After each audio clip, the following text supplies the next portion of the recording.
이 시간 우리 함께 하나님의 말씀 에베소서 2장 11절에서 22절까지 보도록 하겠습니다. 신약성경 에베소서 2장 11절에서 22절입니다. 여러분 성경 312페이지입니다. 우리가 한 절씩 읽으면서 제가 말씀 강해를 하도록 그렇게 하겠습니다. 오늘 우리 함께 보실 말씀 에베소서 2장 11절, 22절 말씀을 가지고 우리의 화평이신 예수라는 제목으로 말씀을 전하도록 하겠습니다. 우리 1절만, 11절, 우리 한 절만 우리 같이 한번 읽도록 하겠습니다. 11절 시작.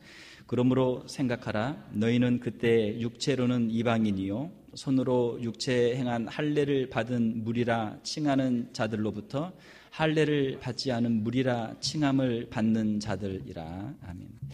자, 본문 말씀 우리가 함께 읽었는데요. 자, 에베소서를 사도 바울이 에베소 교회 로마 그 감옥에서 사도 바울이 에베소에 있는 성도들에게 편지를 썼습니다. 자, 우리 모든 일에는 어떤 목적이 있어요. 목적이 있고 그 목적을 통해 기대하는 어떤 결과들이 있는 것이죠. 자, 사도 바울이 이 에베소서를 이 편지를 왜 썼습니까? 제가 첫 시간에 말씀드렸듯이 초대교회에는 여러 가지 많은 문제들이 있었는데 그 문제라고 하는 것은 악한 사탄 마귀가 환난과 핍박을 주는 것이고 또 교회 안에 여러 가지 어려움들을 주는 그러한 일들이죠. 에베소 교회가 특별히 당하고 있었던 어려움은 이방인 성도들과 또 유대인 성도들 사이에 서로 갈등이 있었다라고 하는 것이죠. 그럴 수밖에 없죠. 유대인들과 이방인들은 서로 인종도 다르고 언어도 다르고 문화도 다르고 그들의 역사와 전통이 다르고 지금까지도 그 세미티즘이라고 하는 단어가 있잖아요. 유대인들에 대해서 굉장히 싫어하고 유대인들을 핍박하고 박해하는 그런 하나의 문화가 있죠. 또 반대로 그러면 왜 이방인들은 유대인들을 그렇게 핍박했을까? 왜 그래요? 유대인들이 너무 잘난 체하니까 그게 보기 싫은 거예요. 유대인들은 항상 우리는 하나님의 선민이고 우리는 잘났고 우리는 하나님의 율법을 받았고 하나님의 율법을 알고 있고 하나님을 예배하는 사람들이고 너희는 하나님도 모르고 하나님의 율법도 모르고 우상만 섬기고 너희는 이런 짐승들 개나 소나 돼지나 이런 것과 다를 바 없는 너희는 사람처럼 생겼지만 사람이 아닌 사람이다. 이게 이제 유대인들이 이방인들이 기본적으로 가진 생각이거든요. 그러니까 유대인들을 누가 좋아하겠어요? 이방인들이. 그래 너희가 잘났으면 얼마나 잘났나 보자. 얼마나 잘 먹고 잘 사나 보자 해서 엄청 핍박을 한 거예요. 자, 이 에베소 교회는 터키에 있던 교회고 그리고 거기에는 처음에는 유대인들로부터 교회를 시작을 했지만 점점 소아시아에 있는 이방인들이 교회에 많이 들어오면서 점점 이방인들이 많아지는 그러한 교회가 됐어요. 자, 그래서 처음에 교회를 시작했던 개척 멤버, 창립 멤버인 유대인들이 볼 때는 이거는 우리 신앙 구약과 이런 모든 우리 그 신앙의 전통을 하나님을 섬기는 여호와 신앙의 전통을 잘 이어가야 되는데 이 아무것도 모르는 이방인들이 들어와가지고 수가 많아지니까 갑자기 막 교회 분위기가 흐트러지고 이거 우리 에베소 교회가 잘못 가고 있는데 이러면 안 되는데 이게 이제 유대인들이 가지고 있는 기본적인 생각이었죠. 우리 사도행전 15장에 보게 되면은 최초의 종교 회의가 나오죠. 예루살렘에 모여서 종교 회의를 하게 되는데 종교 회의의 내용이 무엇입니까? 아젠다가 뭐예요? 교회 안에 들어오는 이방인 성도들을 어떻게 할 것인가? 자, 우리는 유대인으로서 우리는 할례를 받았고 우리는 율법을 지키는 사람들인데 이 예수님을 믿으면서 교회 안에 막 들어오는 이 이방인들을 어떻게 할 것인가? 이방인들에게 할례를 줘야 될 것인가 말아야 될 것인가? 이방인들에게 율법을 지키도록 강요를 해야 될 것인가 말아야 될 것인가? 이런 아주 중요한 문제를 가지고 1차 종교 회의를 하게 되었던 것이죠. 자, 그 결론은 무엇입니까? 여러분이 다 알고 계시는 것처럼 사도행전 15장에 있는 것처럼 음행을 금하고 성적인 범죄 그리고 세 가지는 먹는 문제예요. 피를 금하고 피를 먹지 말라고 하고 그 다음에 목매어 죽인 짐승을 먹지 말라고 하고 목매어 죽인 음식을 먹지 말라는 이유는 목을 메어서 짐승을 잡게 되면 이 고기 안에 피가 남는다는 것이죠. 그 피 때문에 그런 것이죠. 그리고 우상에게 드려진 고기들을 먹지 마라. 이게 이제 이 네 가지만 이방인 신자들에게 가르치고 나머지는 뭐예요? 구약에 있는 이건 먹으면 되고 이건 먹으면 안 되는 거, 또 어떻게 손을 어떻게 씻어야 되는지 여러 가지 정결 의식법, 또 할례랄지 여러 가지 수많은 유대인들이 가지고 있었던 레귤레이션, 그들이 나름대로 생명처럼 지켰던 율법들, 그 모든 할례와 제사 제도와 정결 의식법들, 이런 것들은 자유를 주자. 아주 대단하죠. 아주 혁명적인, 정말 혁명적인, 천지가 뒤집어지는 그런 결정이 예루살렘 교회에서 이루어진 것이죠. 우리가 볼 때는 너무나 당연하지, 당연히 그렇게 해야지. 왜요? 우리는 누구예요? 우리는 이방인 신자란 말이에요.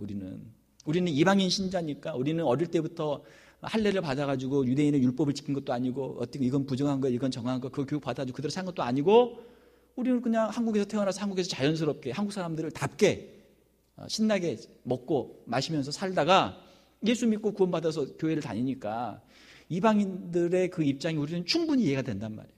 그게 우리에게 더 잘 맞고 말이죠. 유대인들이 해도 너무하네. 잘났으면 얼마나 잘났다고. 그거 가지고 구원도 못 받는데 그거 가지고 얼마나 참 이방인 신자들을 괴롭히고 힘들게 하는가. 유대인들 못됐네. 이게 이제 우리의 그냥 간단한 생각이죠. 그러나 유대인들의 입장에서는 그렇지 않단 말이에요. 그게 그렇게 간단하고 쉬운 문제가 아니란 말이에요. 자, 그러므로 생각하라. 이것은 하나님께서 너희를 어떻게 그리스도인으로 너희를 부르시고 너희들이 예수 그리스도를 믿음으로 말미암아 어떻게 신자가 되었는가 생각하라라는 것이죠. 우리의 과거를 기억하라. 하나님께서 주신 은혜를 늘 기억하라라는 말씀이죠. 너희는 누굽니까? 그때 육체로 이방인이요. 그러니까 태어날 때부터 이방인으로 태어난 사람들. 예배석 교회 안에 유대인 신자와 이방인 신자가 있는데 지금 사도 바울의 메인 포커스는 누구예요? 이방인 신자들이에요. 이방인 신자들을 지금 염두에 두고 이걸 지금 쓰고 있는 것들이죠. 너희는 그때 육체로 이방인이요 할례를 받지 않은 무리라. 그렇죠. 칭하는 자들로부터 할례를 받지 않은 무리라 칭함을 받은 자들이라. 그러니까 할례를 받은 사람들, 유대인들로부터 이 할례도 받지 못한, 할례를 받지 못했다는 건 뭐예요?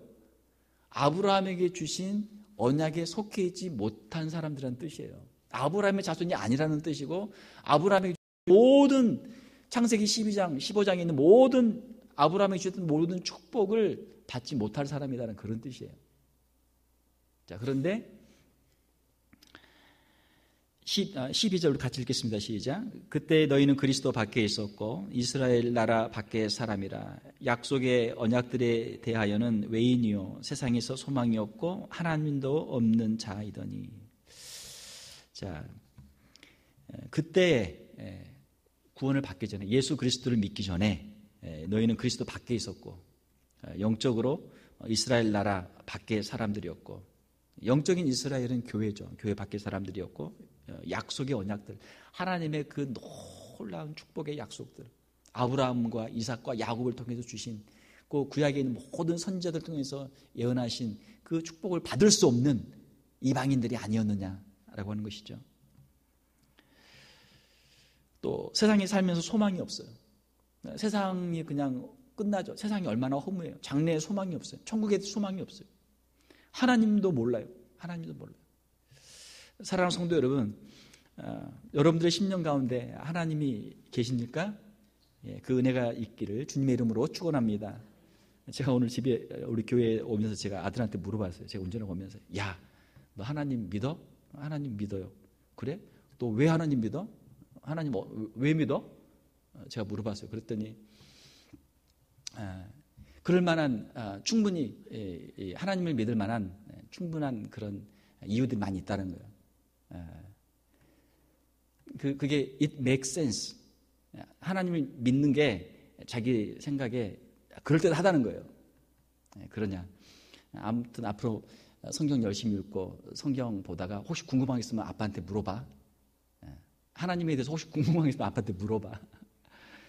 이제 고등학생이니까 점점 이제 머리가 커지면서 여러 가지 궁금한 게 많이 생길 거 아니에요.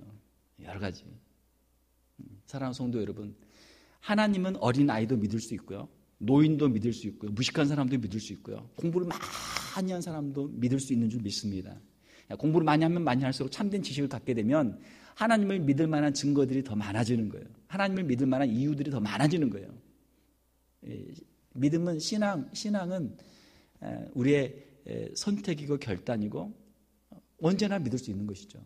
믿을 수 있어요. 누구나 믿을 수 있죠. 자, 이방인들은 하나님이 없는 자들이었어요. 하나님이 없었어요.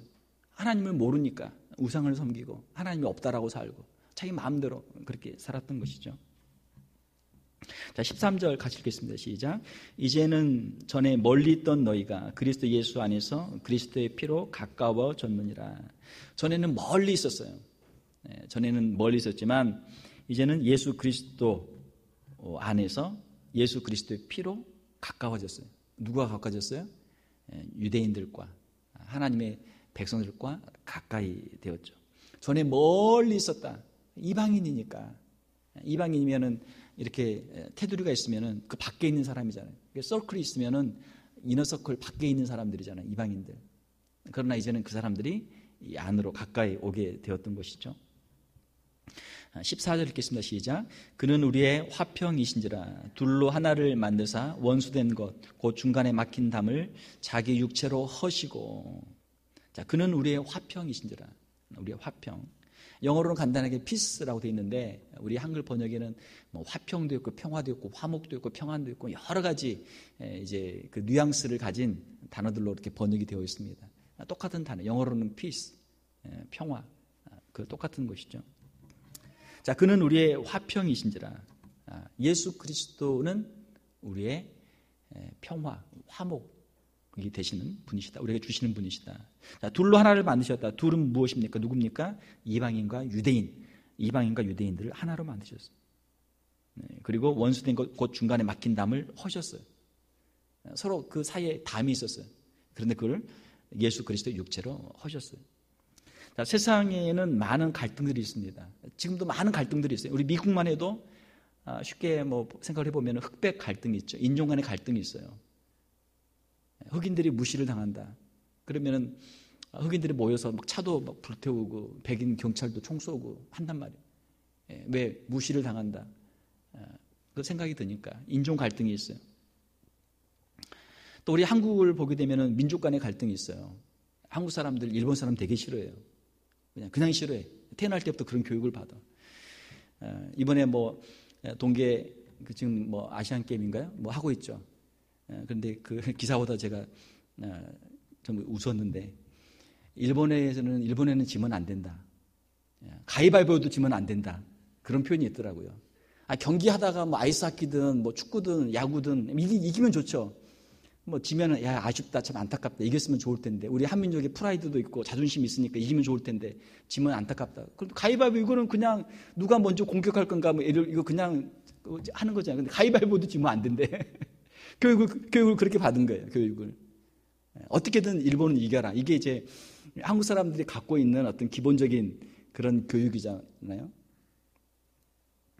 자, 우리 한국 사람들은 일본 사람들하고 민족적인 감정이 있어요. 왜? 우리가 당한 게 있으니까. 36년 동안 당한 게 있으니까 그냥 싫어. 그냥 어떻게든 이겨야 돼. 그게 이제 우리가 가지고 있는 감정이란 말이에요. 또 한국이나 미국이나 전 세계 어디나 이제 여러 가지 많은 그 기업들, 직장들이 있는데 고용주와 노동자 간의 계층 간의 갈등이 있어요. 노동자는 어떻게 하든 임금을 더 받아야 되고 더 좋은 조건에서 일을 해야 되고 그러니까 노조를 만들어서 으쌰으쌰를 하는 거고 또 고용주 입장에서는 어떻게든 효과적으로 어떻게든 그 생산성을 높여야 되니까 임금을 줄이고 어떻게든 작업 이걸 더 일을 많이 시키기 위해서 서로 이제 줄다리기 하는 거잖아요. 그런 계층 간의 갈등이 있어요. 이게 우리가 이제 살고 있는 자본주의에서 간단한 그런 이제 갈등이면은 노조 또는 뭐 계층 간의 갈등으로 끝나지만 이게 만약에 공산주의나 이런 이제 지금은 다 한물 간 이야기지만 아무튼 그런 이제 사회적으로 구조적으로 갈등이 있는 상태에서 일어나면 이게 뭐가 돼요? 계급 투쟁이 돼요. 계급 투쟁. 프롤레타리아하고 부르주아 사이에 엄청난 계급 투쟁이 돼가지고 피를 부르는 수백만 명, 수천만 명도 죽일 수 있는 그런 내전이 일어난단 말이에요. 그걸 우리가 역사 속에서 이미 많은 것들을 봤잖아요. 그러니까 한국 같은 경우는 우리는 그런 프롤레타리아 혁명을 우리가 경험하지 못했기 때문에 그것을 뭐로 값을 치렀어요? 한국 전쟁으로 값을 치렀잖아요. 300만이 희생을 당하는 것으로 그 값을 치렀단 말이에요. 내전을 통해서. 자, 이런 갈등들이 있어요. 또 지역 간의 갈등도 있어요. 뭐 영남이니 호남이니 한국도 그렇고 미국도 또 여러 뭐 지역들 간에 있잖아요. 뭐 북분이 남분이 지역 간의 갈등이 있어요. 또 세대 사이에도 갈등이 있어요. 부모 세대와 자녀 세대의 갈등이 있어요. 30년의 갭이라고 하는 건 이거는 참 뛰어넘기 어려운 갭이란 말이에요. 10년이면 강산이 변하는데 지금은 얼마나 빨리 변합니까? 좋은 이런 여러 가지 그 기제들은 뭐 한 2년? 1년? 어떤 거는 막 6개월이면 막 엄청 기기가 발달하니까 좀 새로 사가지고 좀 자랑할 만하면 벌써 이거 아웃데이트, 이거 벌써 올드 제너레이션이에요. 벌써 한참 지난 한참. 얼마나 빨리 변하는지 몰라요.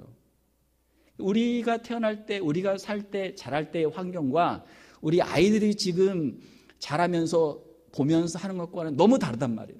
우리는 어떤 세대예요? 우리는 아날로그 세대. 우리는 정감이 넘치고, 우리는 막 시를 읽으면서 눈물을 흘리고, 음악을 들으면서 감동을 하고, 우리는 달을 보면서 시를 짓던 그런 세대란 말이에요. 아날로그 시대. 지금은 뭐예요? 디지털 시대. 태어날 때부터 그냥 이거 가지고 이거 그냥 누르면서 스마트폰이고 뭐 아이패드고 이거 하면서 누르면은 그냥 전 세계가 다 소통되는 게 요즘 아이들이란 말이에요. 우리 때는 그게 없었잖아요. 우리는 핸드폰도 없었잖아요. 핸드폰 제가 제일 처음 가졌던 게 제가 전도사 이제 신학교 졸업하고 이제 강도사로 있을 때 이렇게 아주 큰 거 막 무전기 같은 거 처음에 삐삐 차고 다니다가 무전기 같은 거 이런 거 하나 이거 핸드폰이라고 그거 들고 다니는 한국서 그럴 때가 있었단 말이에요. 세대가 다르잖아요. 세대가 달라요. 세대 간의 갈등이 있어요. 우리 부모들은 부모의 세대를 살면서 힘들고 어려운 세대를 겪으면서 우리 할아버지 할머니들 일제시대를 겪으셨고 6.25 세대를 겪으셨고 또 우리 이민 와서 30년 40년을 살면서 힘들고 어려운 그 시대를 겪으면서 얘야 참 이거 음식이 얼마나 소중하냐. 음식 버리지 마라. 아껴라. 이렇게 힘들고 어려운 데 살았는데 너는 이렇게 좋은 환경에 사는데 너는 뭘 못하냐. 너는 얼마든지 더 잘할 수 있는데 왜 불평하고 원망하냐. 그러니까 부모는 항상 이게 고정관념이란 말이에요. 애들은 눈을 뜨고 딱 태어나보니까 모든 게 다 있잖아요. 모든 게 다 있어요.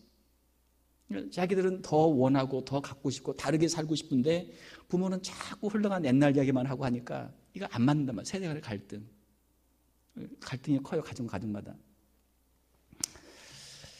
아이들은 사춘기, 우리 부모들은 갱년기. 한번 부딪히면 이거 어렵단 말이에요. 서로 힘들어요.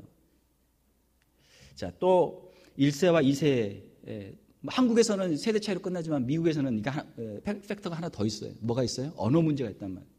1세와 2세의 언어 차이, 문화 차이 플러스 세대 차이 플러스 언어 차이. 얼마나 힘들고 어려워. 뛰어넘기 어려운 그런 문제들이 있죠.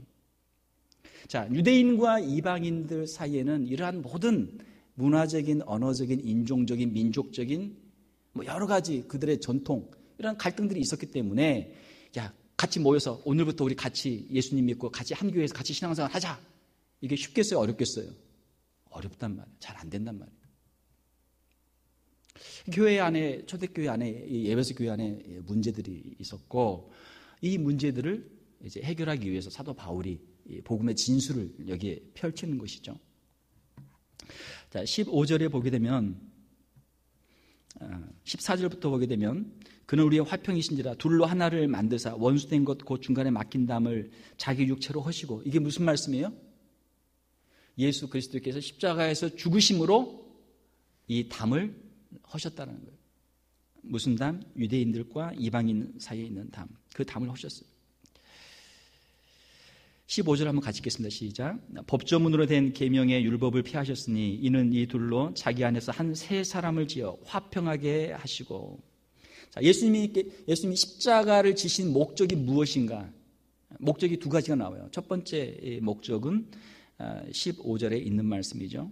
이 둘이 서로 하나가 되도록 화평하게 하는 것.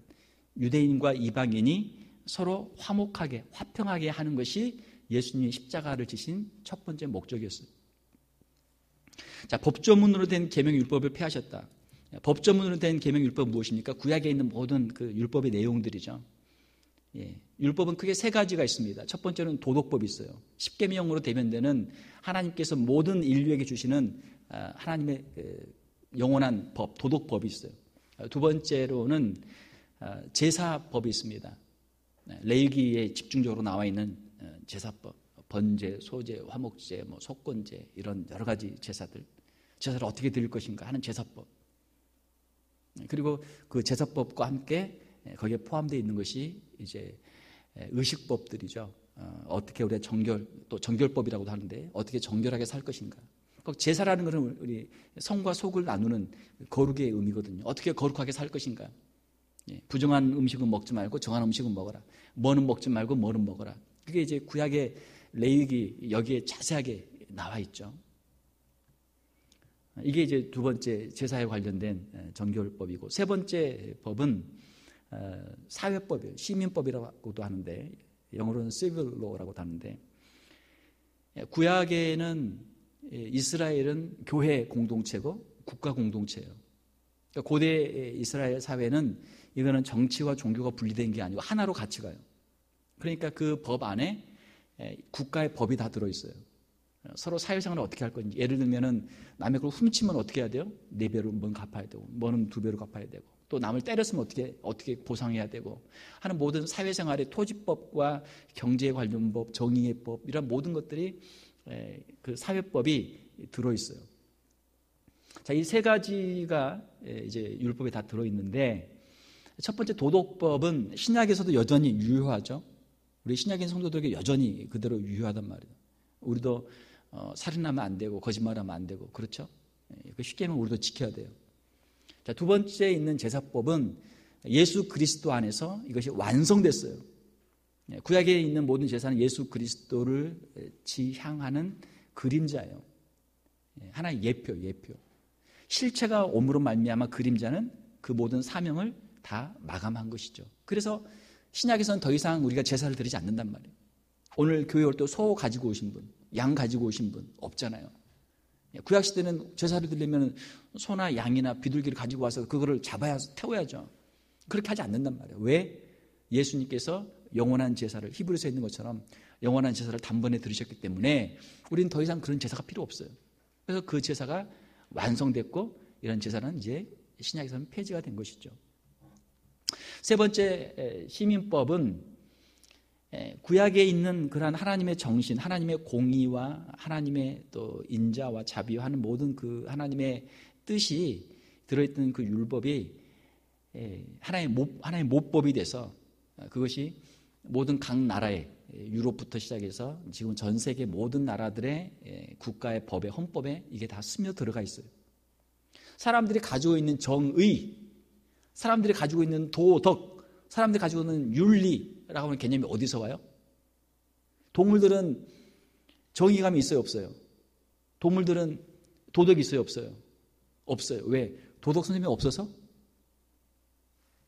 동물들은 그냥 본능으로 사는 거예요, 본능으로. 배고프면 먹고, 먹는데 초식은 그냥 식물을 먹고, 육식은 가다가 그냥 잡아먹는 거예요. 아무 주체감이 없어요. 먹어야 사니까 그냥 먹는 거예요. 본능이에요. 본능에 따라 사는 거예요. 그러니까 사람은 그렇지 않다. 사람은 본능으로 살면 뭐라고 그래요? 이 짐승 같은 놈. 욕먹어. 사람이면 사람답게 살아야지. 사람의 탈을 쓰고 어떻게 금수, 짐승같이 사냐. 욕먹는단 말이에요. 사람에게는 도덕이 있어요. 도덕 윤리가 있어요. 그게 어디에서 왔어요? 하나님이 주신 거죠. 하나님의 형상으로 지음받고 하나님이 주신 도덕과 윤리란 말이에요. 그러나 사람들이 하나님을 싫어하고 도덕을 지키기 싫어하고 말씀을 싫어하고 자기가 마음대로 살면 뭐라고 그래요? 이것을 죄라고 그래요. 죄라고 그래요. 하나님이 주신 그 율법 안에 이러한 하나님의 공의, 하나님의 자비와 긍휼, 하나님의 마음이, 뜻이 다 들어있어요.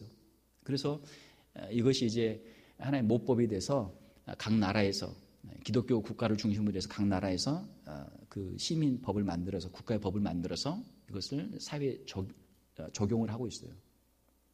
그래서 도덕법은 지금도 여전히 유효한 것이고, 제사법은 예수 그리스도로 말미암아 완성돼서 이제 폐지된 것이고, 시민법은 이것이 각 나라의 법에 적용이 되어 있어요. 그러니까 우리도 선한 양심을 가지고 있으면 법을 잘 지켜야 돼요. 법은 별로 문제가 없어요. 그러나 뭐가 문제예요? 사람들의 마음이 문제예요. 법망을 빠져나가서 법을 어기고 어떻게든 요리조리 피해서 죄를 짓는 사람들의 마음이 문제란 말이에요. 법을 보면 다 잘 돼 있어요. 법을 지키면 별 큰 문제가 없어요. 자, 이러한 법조문으로 된 계명의 율법을 폐하셨다. 이제는 더 이상 구약에 있는 어떤 율법들, 할례를 받아라, 또 이거는 먹어라, 이거는 먹지 마라 라고 하는 이런 모든 것들이 예수 그리스도의 십자가로 말미암아 다 이제는 폐지되었다라는 것이죠. 완성되었다라는 것이죠. 이방인들도 이제 더 이상 구약의 제사법, 동물 제사를 드린 제사법이나 정결법, 음식에 관한 규례들, 이런 또 할례에 관한 법, 이러한 율법의 제약들 더 이상 받지 않는다는 것이죠. 그러므로 이제는 이방인이나 유대인의 차별이 없어진 것이죠. 이제는 차별이 없어진 것이죠. 자, 15절에 그래서 이는 이 둘로 자기 안에서 한 세 사람을 지어 화평하게 하시고, 이 이방인이나 유대인이 예수 그리스도 안에서 하나가 되도록 하기 위해서 예수님이 십자가를 지시고 피를 흘리셨다라고 하는 것이죠. 이방인들이 이제 구원을 받게 되죠.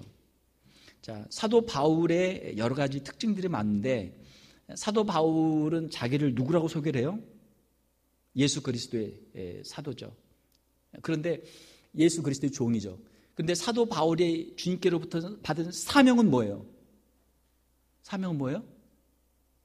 이방인들에게 복음을 전하는 거예요. 이방인들. 베드로는 누구에게 복음을 전해요? 유대인들을 위한 사도예요. 그러나 사도 바울에게는 하나님께서 독특한 사명을 주셨는데, 그 사명은 바로 이방인들에게 복음을 전하는 거예요. 그러니까 다른 사도들은 꿈도 꾸지 못했던, 받지 못한 그런 사명을 사도 바울이 받은 거예요. 그러므로 사도 바울의 마음속에 있는 이방인 신자들은 얼마나 귀해요. 하나님이 나에게 주신 사람들이고, 내가 정말 생명을 바쳐서 복음을 전하고 그들의 영혼을 구원해야 될 사람들이 바로 이방인 신자란 말이에요. 이방인 신자들 향해서 사도 바울은 아주 간절한 마음을 가지고 있어요. 그래서 이방인들을 그렇게 귀하게, 이방인 신자들을 그렇게 귀하게 여기는 것이죠. 사도 바울의 마음속에는 이방인들의 구원이 그의 최대의 관심사예요. 주님이 그에게 주신 사명이니까. 여러분들은 어떤 사명 받았습니까? 대부분의 사람들은 자녀가 최대의 관심이죠. 우리가 받은 사명은 우리의 자녀예요. 우리 자녀들이 어떻게 신앙생활 잘하고 어떻게 앞으로 잘 될까. 우리 권사님들 보면 이제 손자 손녀까지 봐주시더라고요. 손자 손녀까지. 우리 자녀가 최대 관심이에요. 자, 그러나 우리 한 걸음 더 나가게 되면 하나님 주신 사명을 가지고 우리 이웃들에게, 또 이방인들에게까지 가서도 우리가 복음을 전할 수 있는 것이죠. 갈라디아서 3장 28절에 보게 되면 너희는 유대인이나 헬라인이나 종이나 자유인이나 남자나 여자나 다 그리스도 예수 안에서 하나이니라. 한 구원에 동참하게 되었다. 이것이 이제 사도 바울의 그런 말씀이죠. 헬라인은 이방인들을 말하는 것이죠. 예수님께서는 십자가를 통해서 이방인과 유대인 사이에 벽을 허시고 하나를 이루셨습니다.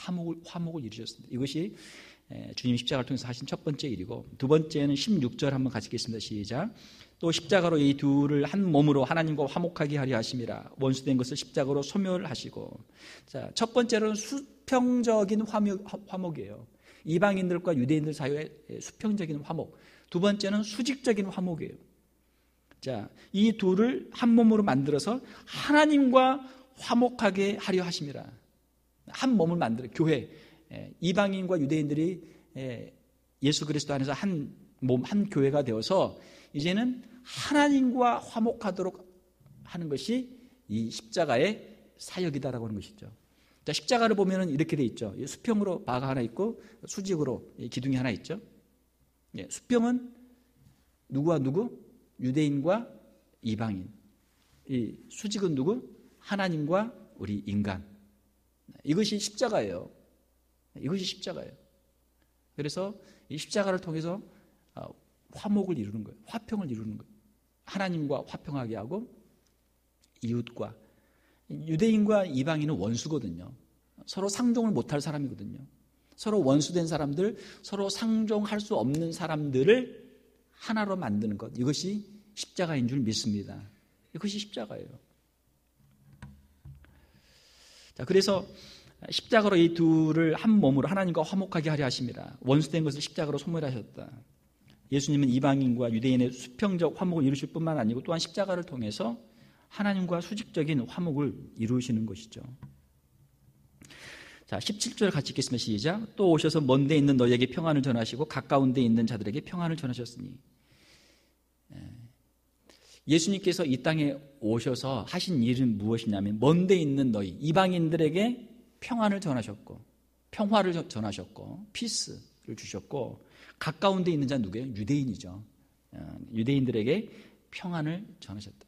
예수님께서 하신 일은 이방인들에게도 평화를 주시는 것이고 유대인들에게도 평화를 주시는 것이죠. 이것이 주님이 이 땅에 오신 목적이었다라고 하는 것입니다. 자, 19절 18절 시작. 이는 그로 말미암아 우리 둘이 한 성령 안에서 아버지께 나아감을 얻게 하려 하심이라. 자, 그래서 이제는 이방인과 유대인이 하나가 되어서 이제는 하나님께 나아갈 수 있도록 하기 위해서 이 십자가를 지셨다라고 하는 것이, 이 땅에 오셨다라고 하는 것이죠. 자, 19절 시작. 그러므로 이제부터 너희는 외인도 아니요 나그네도 아니요 오직 성도들과 동일한 시민이요 하나님의 권속이라. 자, 너희는, 이방인들은, 이방인 신자들은 너희는 더 이상 외인, 포리너가 아니고 나그네가 아니고 에일리언이 아니고 이제는 동일한 시민, 시티즌십을 가졌어요. 자, 미국에 이민을 와가지고 시민권을 따면 야, 이제는 나는 미국 사람이구나, 미국에 살 수 있구나, 얼마나 그 마음에 좀 새로운 그 신분의 어떤 변화가 생기잖아요. 교회 안에 들어와서 예수 그리스도로 말미암아 이제는 내가 하나님의 백성이 되었다, 하나님 나라의 시민권을 따는 거예요. 얼마나 귀합니까? 하나님의 권속이라, 하나님의 한 가족, 하나님을 아버지로 섬기는 한 가족이 되었다. 20절 읽겠습니다. 시작. 너희는 사도들과 선지자들의 터 위에 세우심을 입은 자라. 그리스도 예수께서 친히 모퉁이 돌이 되셨느니라. 너희는, 이방인들, 너희는 그냥 우연히 하나님의 백성들이 된 것이 아니고 이미 오래전부터 사도들을 통해서, 선지자를 통해서 이미 예언되었고 그들이 전한 그 복음 위에 너희들이 서 있는 것이고, 또한 예수 그리스도 위에 너희들이 서 있는 것이다. 예수 그리스도께서 친히 모퉁이 돌이 되셨다. 모퉁이 돌, 코너스톤. 코너스톤의 기능이 세 가지가 있죠. 첫 번째는 뭐예요? 밑에 있어서 위에 건물을 올릴 수 있도록 기초가 되는 거예요. 두 번째로는 이게 코너에 있기 때문에 한 벽과 또 다른 벽을 연결하는 역할을 하는 거예요. 이방인들과 유대인들 사이에서 서로를 연결시켜 주는 거예요. 세 번째로는 거기에 그 건물의 주인의 이름을 쓰는 것이죠. 자, 그 코너스톤의 이름은 뭐예요? 예수 그리스도. 예수님이 이 교회의 주인이죠. 자, 이것이 코너스톤이에요. 자, 그래서 예배소 교회는 유대인들과 이방인들이 모이는 교회인데, 이 교회는 어떻게 되어 있어요? 예수님이 코너스톤이고 사도들과 선지자들의 그 기초 위에 서 있어서 영적으로 보게 되면은 예수님이 코너스톤이 되어 있는 그러한 교회죠. 21절 보게 되면 그의 안에서, 같이 읽겠습니다. 시작. 그의 안에서 건물마다 서로 연결하여 주 안에서 성전이 되어가고. 자, 아주 중요한 단어가 나왔습니다. 성전이 되어가고. 성전이 되어가요. 우리가 고린도 전서 3장 16절에 보게 되면은 우리의 몸이 성령이 거하시는 하나님의 성전이다 말씀하고 있어요. 우리 한 사람 한 사람이 개인적으로 보아도 우리 안에 성령께서 임하시기 때문에 우리는 하나님이 임하시는, 성령께서 임하시는 성전이에요. 자, 그런데 개인적인 성전으로 끝나는 것이 아니고 서로가 연결되어서 마치 건물의 하나의 부품 부속들이 있어서 서로 연결돼서 하나의 건물이 되어 가듯이 우리 성도들이 성령 안에서 서로 우리에 연결되어서 뭐가 되어 간다고요? 성전이 되어 가요. 여기서 나오는 이 성전은 무엇입니까? 이 성전은 우주적 성전이에요. 종말적 성전이에요. 마지막 요한계시록 20장, 21장, 22장에 나오는, 21장, 22장에 나오는 천국의 성전이에요. 지금 성전이 되어 가고 있어요. 자, 22절 같이 읽겠습니다. 시작. 너희도 성령 안에서 하나님이 거하실 초소가 되기 위하여 그리스도 예수 안에서 함께 지어져 가느니라. 함께 지어져 가느니라. 영어로 보게 되면 you are being built together 이렇게 되어 있어요. 헬라어로 보게 되면 현재 수동태 직설법이에요. 무슨 뜻입니까? 지금 현재 성도들이 서로 연합해서 함께 이 성전으로 건물로 지어져 가고 있다라는 뜻이에요. 현재 지금 진행형이에요. 현재 지금 우리가 그렇게 되어 가고 있어요. 자, 그렇게 해서 마지막 요한계시록 21장 22절을 보게 되면은 마지막 종말의 성전의 모습이 요한계시록에 나와요. 하나님의 임재가 충만한 천국에서 성도들이 모든 택한 자들이 함께 모여서 하나님을 예배하고 찬송하고 거기에 하나님의 영광의 임재가 있는 마지막 성전의 모습이 있어요. 그 성전이 되어가기 위해서 서로 지금 지어져 가고 있어요. 현재 지금 공사 중이에요. 현재 지금 진행 중이에요. 그래서 우리가 전도하면은 새로운 사람들이 교회 안에 들어오고 새로운 사람이 예수 그리스도를 믿음으로 말미암아 그 성전이 채워져 가는 거죠. 건물들이 지금 지어져 가니까 벽돌을 한 장씩 올리듯이 건물에 필요한 부분들이 다 채워져서 그 수가 다 차게 되면 주님이 오시는 것이고 그러면은 성전이 완공되는 거예요. 완공되는 거예요. 우리는 현재 지금 진행 중이에요. 공사 중이에요. 공사 중. 아직 우리가 다 좀 된 게 아니에요. 지금 진행형 중에 있단 말이에요. 자, 말씀을 맺겠습니다. 사도 바울은 에베소 교회에 이 편지를 썼어요. 왜요? 에베소 교회에 문제가 있었기 때문에. 무슨 문제? 이방인들과 유대인들 사이에 갈등이 있었어요. 자, 그래서 이 문제를 해결하기 위해서 이 편지를 썼고 예수 그리스도의 십자가의 능력이 어떤 것인지 예수 그리스도는 우리에게 평화를 주게 오신 분이고 예수 그리스도의 십자가의 능력으로 우리가 죄 사함을 받고 하나님과 화목하게 되고 이웃과 화목하게 되는 그런 역사를 이룰 수 있다는 것을 여기서 말씀하고 있어요. 사랑하는 성도 여러분, 예수님은 이 땅에 우리에게 평화를 주기 위해 오신 줄 믿습니다. 예수님을 믿는 사람들에게는 그 마음속에 하나님이 주시는 하늘의 평강이 임하게 되는 줄 믿습니다. 이것이 복음이에요. 화목이 축복이에요. 평화가 축복이에요. 예수님을 마음속에 모시고 사는 사람의 마음속에는 예수님을 모시고 사는 사람의 마음속에는 이 평화가 가득해요. 화목이 가득해요. 그래서 다른 사람들을 화목하게 하는 일을 해요. 피스메이커 일을 해요. 고린도후서 5장 18절에 보게 되면 모든 것이 하나님께로부터 났으니 그가 그리스도로 말미암아 우리를 자기와 화목하게 하시고 또 우리에게 화목하게 하는 직분을 주셨으니 예수 그리스도의 십자가의 복음을 증거할 때 화목의 역사가 일어나게 되는 줄 믿습니다. 이것이 복음의 능력이에요. 세상을 화목하게 하는 직분을 주셨어요. 어떻게 해야 이게 가능합니까? 십자가를 통해서만 가능해요. 화목의 역사는 십자가를 통해서만 가능해요. 서로 잘난 사람 둘이 싸우면은 이거는 문제 해결 안 돼. 이거는 갈등과 분쟁이지 해결이 없어요. 누군가 한 사람이 십자가를 져야 분쟁이 끝나는 거예요. 예수님의 그 은혜가 충만한 사람, 성령이 충만한 사람의 특징은 뭐예요? 십자가를 져요. 할렐루야. 십자가를 져요. 그리고 그 사람이 가는 곳에 평화가 임해요. 하나님이 주시는 평화가 임해요. 이것이 예수님 믿는 사람이고 예수님을 전하는 사람이고 예수님의 능력으로 사는 사람입니다.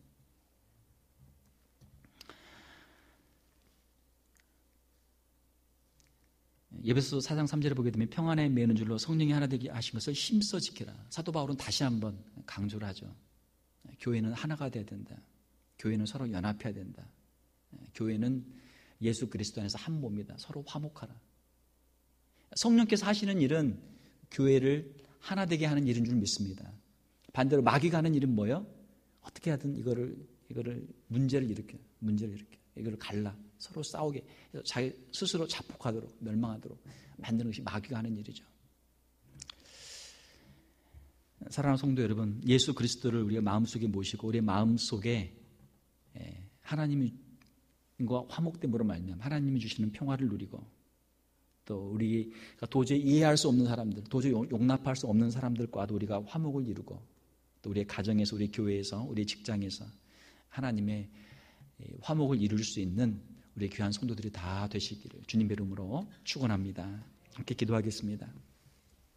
하나님 아버지, 이 시간 사도 바울이 에베소 교회에 주신 편지를 통해서 우리에게 주시는 하나님의 음성을 듣습니다. 이 땅 가운데 수많은 갈등과 분쟁들이 있습니다.